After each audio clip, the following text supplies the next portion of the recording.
get started with today's episode, I would like to quickly read you our podcast disclaimer. This podcast is for educational purposes only, and it is not to substitute for professional care by a doctor or other qualified medical professional. You should always speak with your physician or other healthcare professionals before doing any fasting, changing your diet in any way, taking or adjusting any medications or supplements, or adopting any treatment plan for a health problem. The use of any other products or services purchased by you as a result of this podcast does not create a healthcare provider-patient relationship between you and any of the experts affiliated with this podcast. Any information and statements regarding dietary supplements have not been evaluated by the Food and Drug Administration and are not intended to diagnose, treat, cure, or prevent any disease.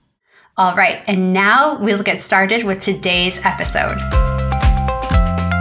Welcome back to the Fasting Method podcast. This is Dr. Terri Lance, Coach Terri. And I'm so excited about this episode because I've been wanting to do this. I think it's been a year now, but we'll get into some of that when we get going.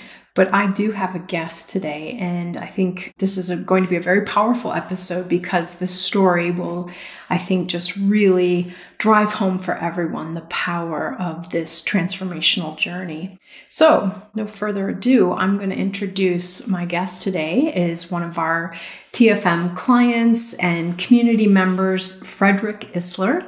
And Fredric, I know you have an amazing story, but even before we get to that, I just want to check in. How are you today? It's Saturday morning when we're recording this, so super appreciative of you being willing to do this. How are you doing? I'm doing very well. It's a beautiful day. My wife and I are about to go on vacation in a couple of days, so we're fine. The animals are fine. Everything is good. Very good. Thank you for asking. Yeah, absolutely. All right. Well, let's go ahead and jump into this. I think the best place to start is really to talk a little bit about your history as far as your health, your weight, kind of what made you come to TFM in the first place? What was going on in your life? And if you want to give any kind of history to that, that's great too. And then I'll just dive in with some questions as we go. So just kind of opening it up to you. Where did this part of your journey really get going? Well, I am 65 and change years old. My journey towards TFM really began as a way to deal with some lifelong issues that I was having with my health and my weight. I was basically normal in that regard, health-wise and weight-wise, until I enlisted in the Air Force. In 1977, I was in the Air Force from 77 to 97. I retired from the service in 1977. During that time, I had to maintain a certain weight standard and a certain fitness standard. I was 5'10" at the time. I'm now 5'9", as sometimes happens. But I had to maintain a weight of about 195 pounds. That was my max weight. I had trouble doing that somewhat. It was helped a little bit by the fact that I loved to run back then. So I was a runner, and I had to maintain that weight standard and a certain fitness standard. So I did that, while I was in the Air Force, because I really didn't have any choice. If I wanted to stay, I had to maintain that level of fitness. So I did that. But during that time, I had health issues already. Even while I was in the service, I was hypertensive, and I got a warning about my blood sugar from the doctors and physician's assistants and when I would go get tested. So I had that going on. And then in 1997, I retired from the Air Force, in air quotes. And then I started working as a contractor for military situations. I was a programmer for a well-known contractor here in the DC area. And then after that, I did some programming for the Marine Corps and also for a civilian commercial company. And so that's all very sedentary work. When I got out of the Air Force, I no longer really felt the urgency to to exercise as much as I had been. And, I had some issues with self-esteem and self-care. And so I kind of, unfortunately, took the opportunity to not take as good care of myself after I got out of the Air Force. So I ended up going from under 200 pounds. Eventually, by 2005, 2006, I was well over 300 pounds. And along with that came increased hypertension, along with a type 2 diabetes diagnosis. I kept on like that for quite a while. And then after my last programming job, I did eventually end up working for a family owned grocery store chain here on the East Coast. And in the process of working there, I ended up working as a night manager and a shift manager. And that job required me to sometimes walk as much as 7 miles in an 8 or 9 hour shift. So that kind of masked my issues a little bit because my weight came down to 230, 240, but I still had these underlying health issues.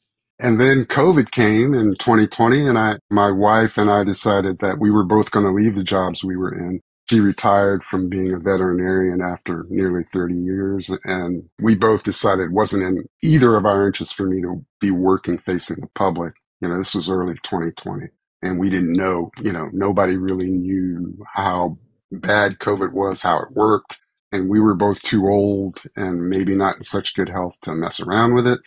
So I left that job. It was one of the better jobs I'd ever had. And I ended up working from home for a little while, for about a year.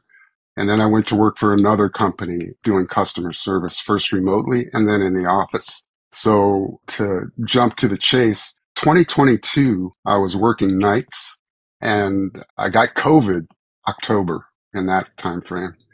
And that was really bad for me in particular. My wife and I both got it, but I was sedentary, hypertensive, type 2 diabetic. And at the time I weighed about 280 pounds. So this is the fall of 2022. One of my coworkers, her first name is Tracy. On top of everything else, I was working overnight shifts from 11:30 p.m. until 8 in the morning, which is not a healthy thing to do. So that was the shift I was working.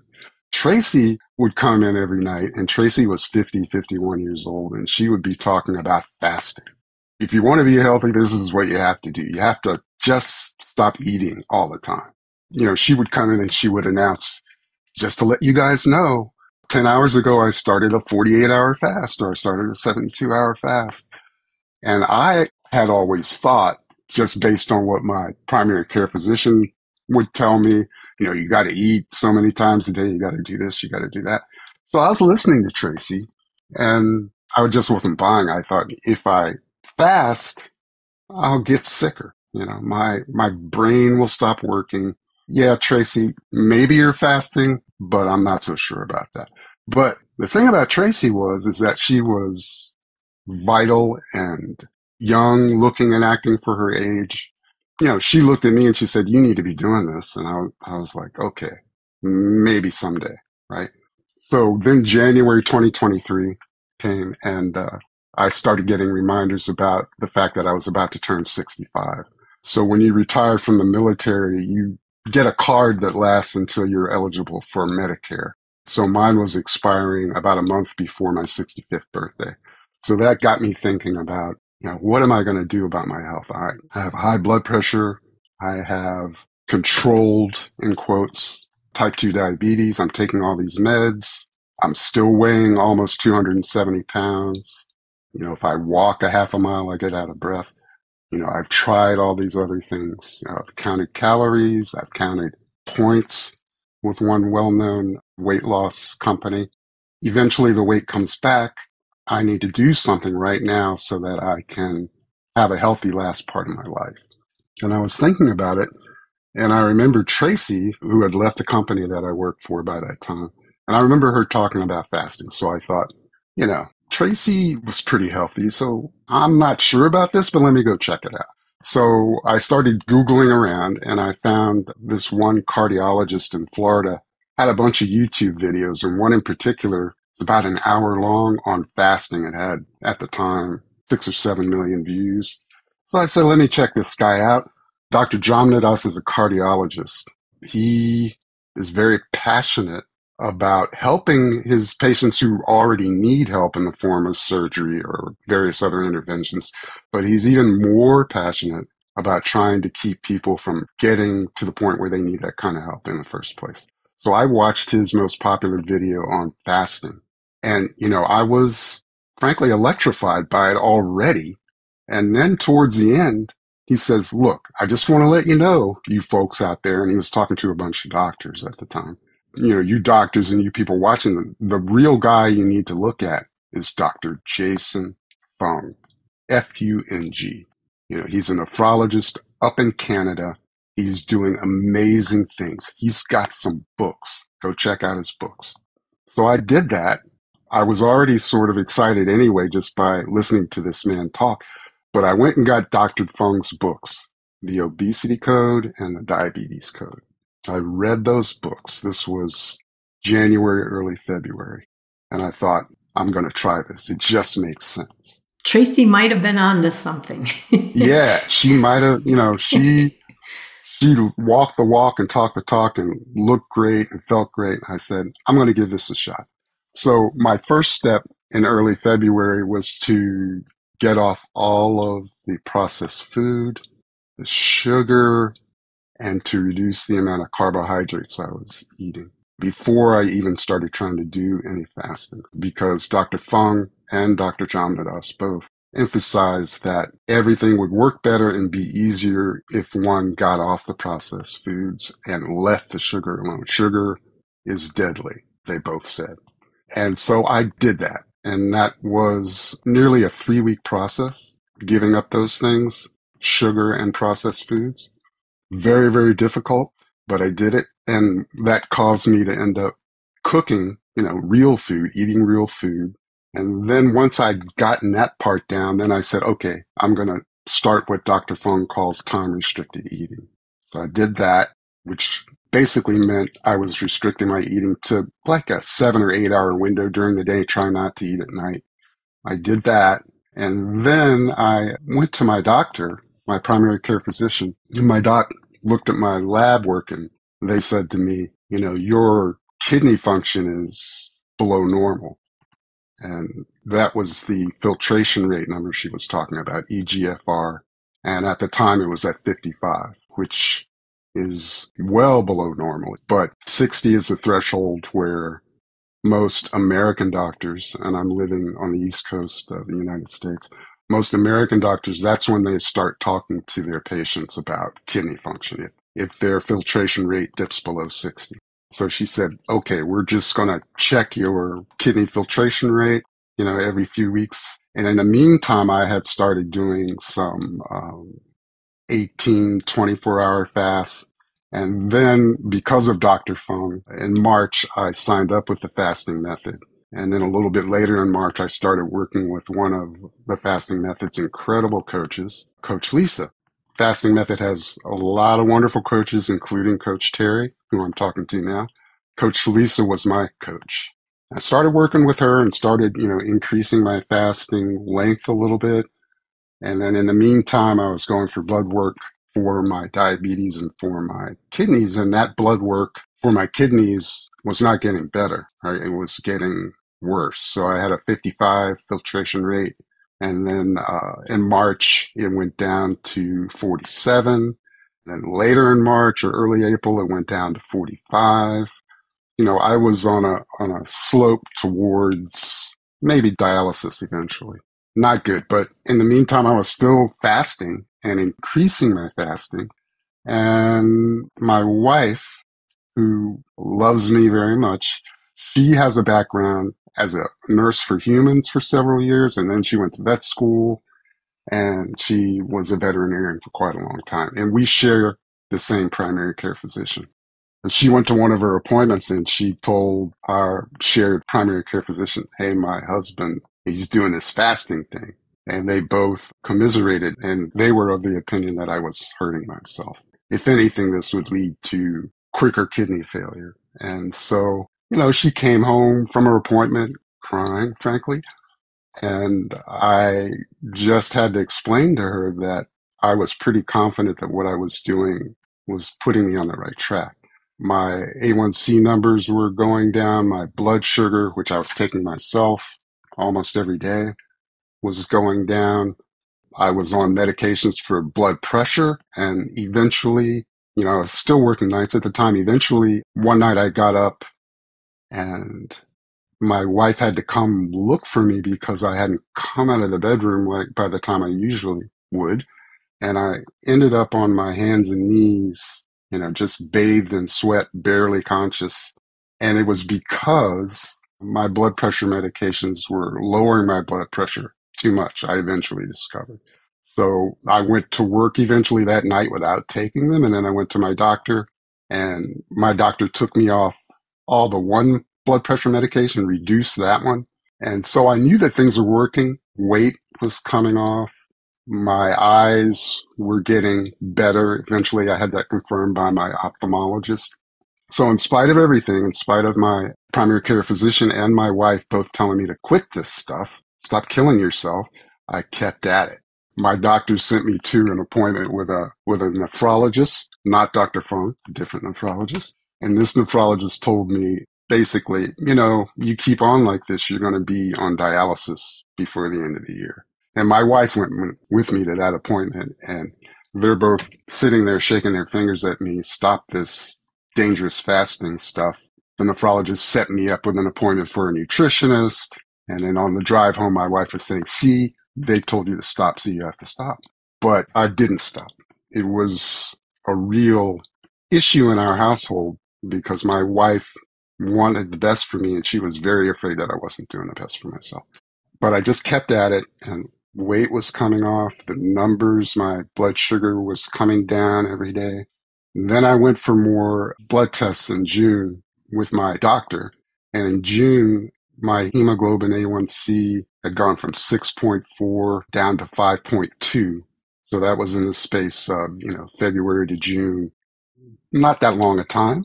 My kidney filtration rate had gone from 45 all the way up to 78. This was in June. There were some other numbers that looked good as well, like my triglycerides were coming down, my HDL was coming up. All that good stuff was looking great. And I was feeling better, and my ophthalmologist confirmed that my eyes, which had been headed toward cataract surgery, were no longer headed that way. And so when I got that blood work back, I showed it to my wife, and, we were ecstatic. We were crying. I showed her, she was crying, and I was crying, but it was great. On top of that, I had lost quite a bit of weight. I had gone from 264 pounds in February all the way down to 206 in June. And then I went and got some blood work the next month myself, or late June, early July. Actually, it was the first week of July. And among other things, my kidney filtration rate had gone up again to 81.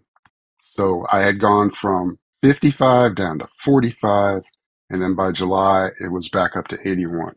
And these were changes in my kidney function that I could see. I'm not going to go into detail, but after doing the deed, the urination deed, I would be able to look and see how things were looking different from what they looked like in February and before February. I could actually see the visual effect of what letting my body heal itself was doing as far as my kidneys were concerned. After that, I continued, and eventually my weight went all the way down to, at its lowest, it was probably about 172, 170. This was in October. And frankly, that's too low. About that time, I went and got a DEXA scan done, and the DEXA scan came back and said, your bone density is fantastic. You have virtually no visceral fat.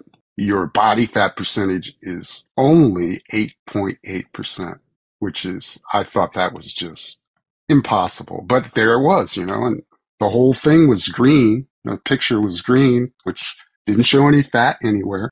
And I was confused by that. So I actually got back in touch with the technician that did the DEXA scan. He told me, if you have any questions, email me. I'll be happy to answer them. And I said, I'm looking at this and it's all one color. Where's the rest of the stuff? And they said, that's just because you have very little fat. In particular, you have very little visceral fat, the fat around the organs, which is really dangerous for your health, including fatty liver itself, which I definitely was diagnosed with. I forgot to mention that.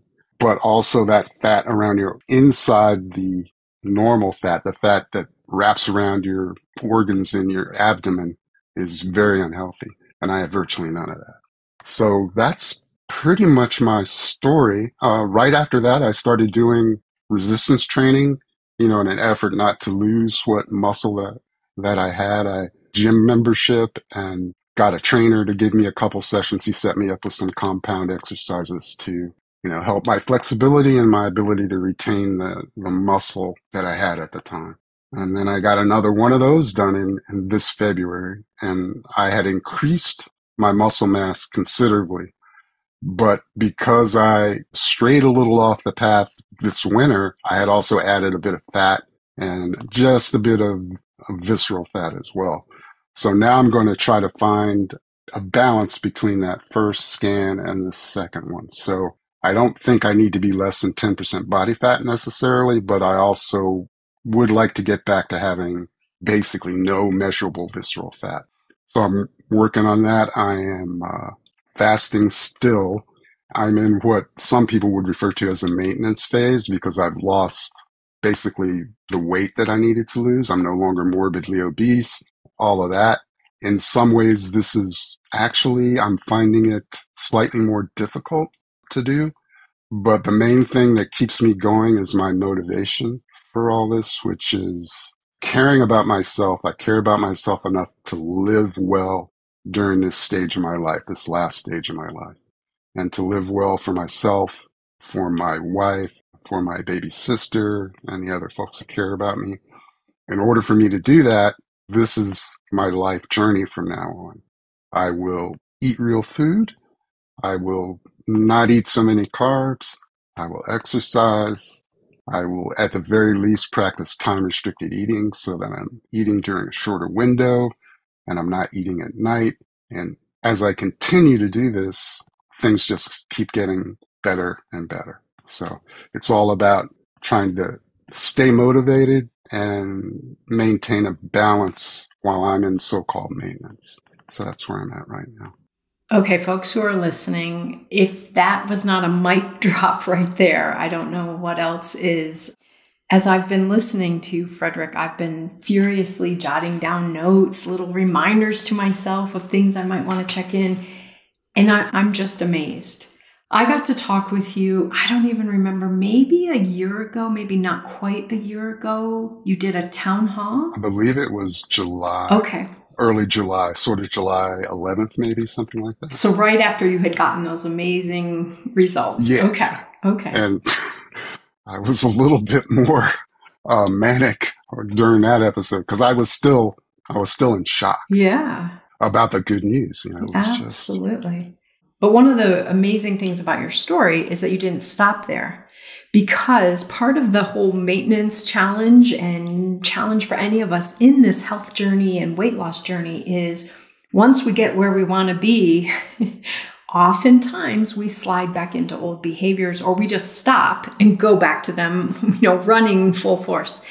And you really kept going. And I totally heard you. There's a, little variance during, the winter months or something, but you're really still doing this, and your commitment to this is a lifelong pattern. And I try to emphasize that all the time when people come into TFM, clients or community members. If you are doing this just to reach a goal, just as a time-limited thing, it's not really going to make it. And I love listening to your motivation, and the reason being, I'm going to improve my life moving forward and maintain a great lifestyle. And I was thinking when you said that about the health that you have now, it sounds better than, even when you were at 195 pounds in the military, exercising all the time. Your health is better now at 65 than it was then. Yeah, that's a definite truth. I mean, back then I had a certain weight that I had to maintain and I had to be able to cover a mile and a half distance in under a certain time. I can't exactly remember what that was. That was the Air Force's so-called fitness test. But I really was not fit. And none of this at its core is actually about the weight. It's really not about the weight, not for me. What it's about is being as healthy as possible. That's what it's about. In the Air Force, they held me to a certain weight standard, and I had to once or twice a year cover that mile and a half in a certain time. And you'd click the stopwatch and they'd say good or not good. And that's not a health plan, because alongside of that, actually, during the overseas part of my military career, we were working shift work all the time, rotating shifts, 3 days from morning shift, 3 days midday shift, 3 days overnight or mid shift, and then 3.5 days off or something like that. That was unhealthy. And whatever time it was, we would get off and we would go to a unit bar, which was a thing back then. It's a long time ago. And we would shoot some pool and have a few beers. And back then I would even have a cigarette or two with my beers. And I was eating all kinds of unhealthy food, deep fried food, all kinds of unhealthy food, often at ridiculous times of the day. I would get off at 10:30 p.m. on a swing shift and go have, a big platter of deep fried chicken, fried in unhealthy oil, and then go have a couple beers and smoke a couple cigarettes. So yes, by the Air Force's standards, I was healthy, but I really wasn't. And so it wasn't until I was motivated to try this method, this ancient method of living well, that something actually changed. You can eat various different ways. It's not so much about exactly what food you're eating, but laying off the sugar and laying off the processed food are really important. And giving your body time to take care of itself is also important. And the way you give it that time is by not having it have to process food all the time. So yeah, it's not about the weight for me. The weight has come off, and I'm wearing clothes that I haven't worn for 30 or plus years or more. But I am actually healthier. Like I used to have a fat head, literally. And now, I actually have wrinkles in my brow when I didn't have them before. So in a way, I look older, but it's so much better. Don't have a lot of stuff hanging down. I've got veins and vascularity. I'm able to move better than I used to be able to move. I have more energy. My motivation to make myself healthy did also take off a lot of weight, but you need your motivation to be something that can help you through a long-term period of your life. If you're just trying to lose weight for a certain occasion or something like that, that will not be the best for your health long-term. That's what I like so much about the fasting method. It's a lifestyle change. Another big mic drop there. Thank you for that one. Of course, that's very congruent with what we try to emphasize. And so I'm really glad that that's one of your takeaways. Mm-hmm. You had mentioned to me before we started recording another, what we often refer to as a non-scale victory, something else that has improved in your life. So you've gone through during this and talked about all of the biomarkers that have improved. But you mentioned to me something about kind of the journey of your knee health and what happened in your less healthy stages of life and how that kind of limited some of your mobility and things and where you are now. Can you kind of recap that here? Because it was really powerful when you shared that. Yeah. So when I got out of the military, I did go into sedentary work, as I mentioned before, as a programmer. And my weight got well over 300 pounds. I'm not sure exactly what my max weight was. It was probably around 330. A lot of the scales that I would go to step on couldn't even handle that kind of weight. But my bright idea at the time was I worked on the 5th floor of a 6th floor building, I believe. So I decided, at 300 plus pounds that I was going to propel myself up the stairs every morning to work instead of taking the elevator, making no other changes, still stuffing my face with too much of the bad food virtually all the time. And eventually my left knee started getting very painful to the point where I was no longer able to go up the stairs and had to take the elevator anyway. So I went to two different orthopedic surgeons and got scanned and examined, and they both told me, you have bone on bone. You have basically destroyed your meniscus. There isn't anything we can do to repair this knee. We could replace the knee. And of course, I didn't get that done. I just sort of went back to taking the elevator, and that knee has always pained me up until last year. In particular, this is a situation where weight does matter, because the total load every time you take a step, the forces that are generated on your legs, your ankles, your knees, your hips are greatly affected by the weight. But my knee was still hurting me right up until a little bit less, but right up until I started doing resistance training last fall. And something about that, I was doing body weight squats and different stretching exercises that my trainer gave me. Something about that, along with the healing that naturally takes place when you do fast. Nowadays, I don't have knee pain because my knee motion was restricted and because my legs were so much bigger when I was carrying all that weight. I couldn't bend my knee well enough to ride a bicycle, something that I'd liked to do when I was younger. But now I'm thinking about actually going out and getting a bike because, in the process of doing this exercise and taking this weight off and just generally allowing my body to heal itself through fasting, now I've got enough range of motion in this left leg to actually ride a bike. I've gotten on the stationary bikes in the gym. So that's another good thing. It's pain-free, has much more range of motion. I'm not sure what exactly was the key component of all that, but I would say the fasting is, because it got me to the point where I could then train to strengthen the joint, straighten the muscles around both sides of the joint. I never would have gotten there if I hadn't made myself a lot healthier to begin with. But that's basically the story about my knee. I'm going to get on a bike probably this summer, so it's pretty cool. That's amazing. I could talk to you for hours, and I think you have more and more that you could share and insights. But I do want to talk a little bit about what role, what resources, what was TFM in this? And I know even when I talked with you last July, your work with Coach Lisa has been so transformational for you. You had started this work on your own. You had done tons of research and really knew lots of things. But the journey changed, when you started working with her, started coming to community meetings and things. So if you could just say anything about kind of what your coaching and time in TFM has done in this journey for you. Yeah, Coach Lisa is very, very important to me because of what she helped me do.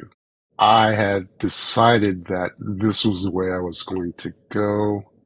And even though my kidney numbers continued to fall for a period of time after I started on this path, by working with Coach Lisa and being in the community at large, going to the small group sessions, looking at the different resources that we have on TFM, I got positive reinforcement from everything at TFM, and in particular from Coach Lisa. She would say to me, it's not your primary care physician's fault. The person that started this is a nephrologist, and he did it specifically to save people from going to dialysis and then dying shortly thereafter.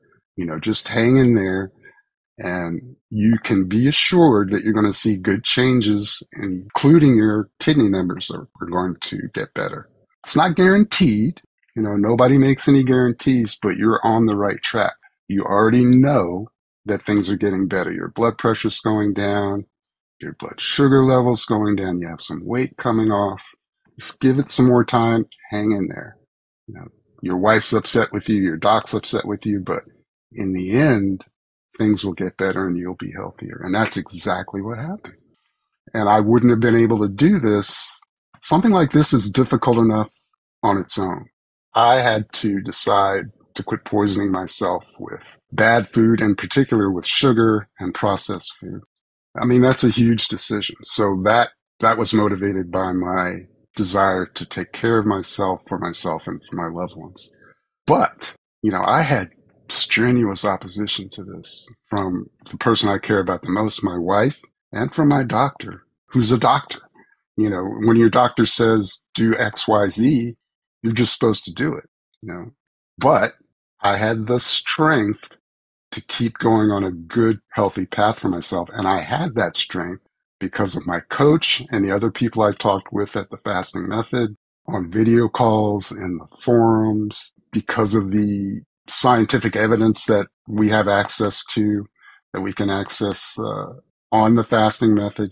I took all that as fuel, to fuel my motivation to make myself better. And I just kept going, and Coach Lisa is at the heart of that.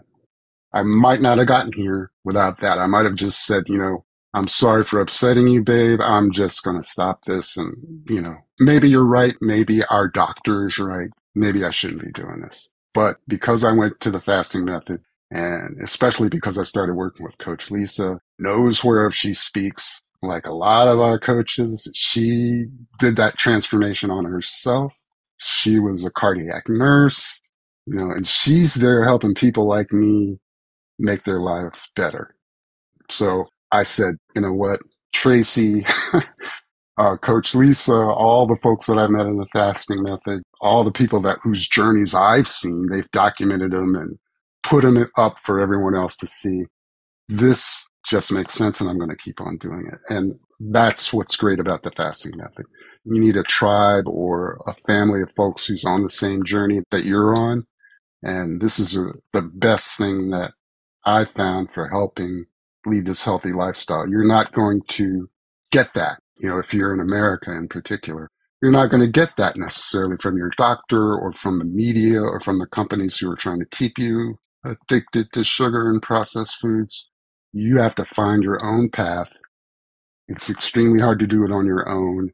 And I can personally recommend the fasting method because they've helped me basically save my life. Absolutely. Fredric, I did a podcast episode, a few weeks ago, a month ago, about hope and the importance of hope in this journey. And I really want to, again, thank you for the town hall meeting you did with me, for the input you have in the forum and in the large group meetings, and today recording this podcast episode, because this is helping people build hope. Understanding that you can go from all of the health concerns that you described.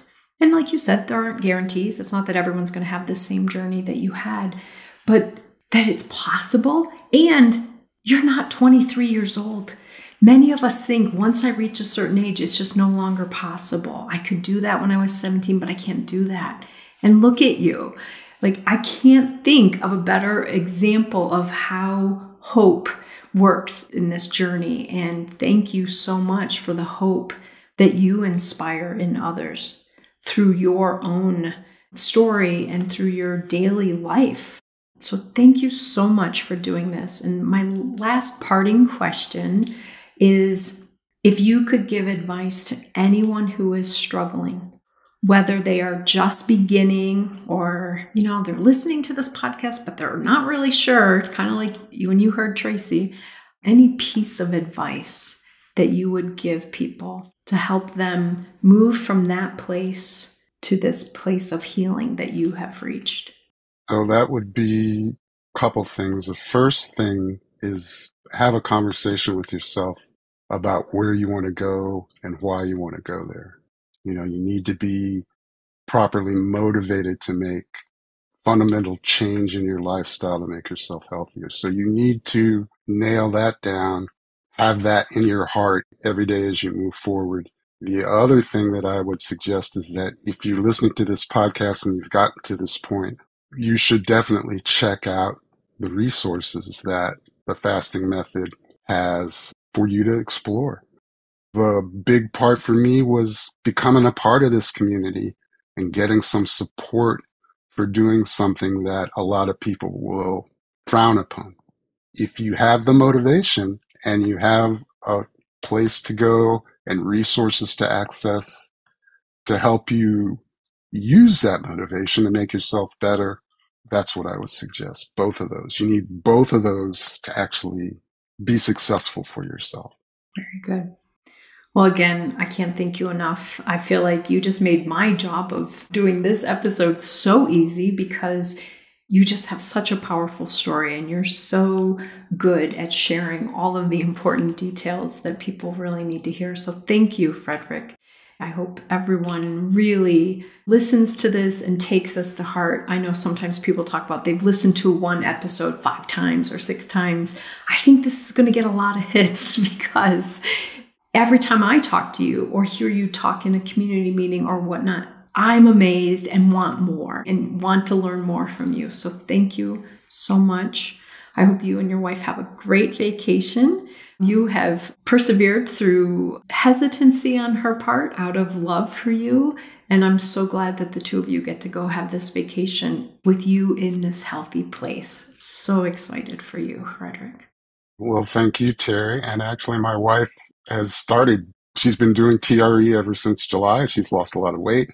I have her swimming twice a week, all that stuff. So she's coming along also. So yeah, it's all good. Thank you so much for talking with me and letting me share this story. Absolutely.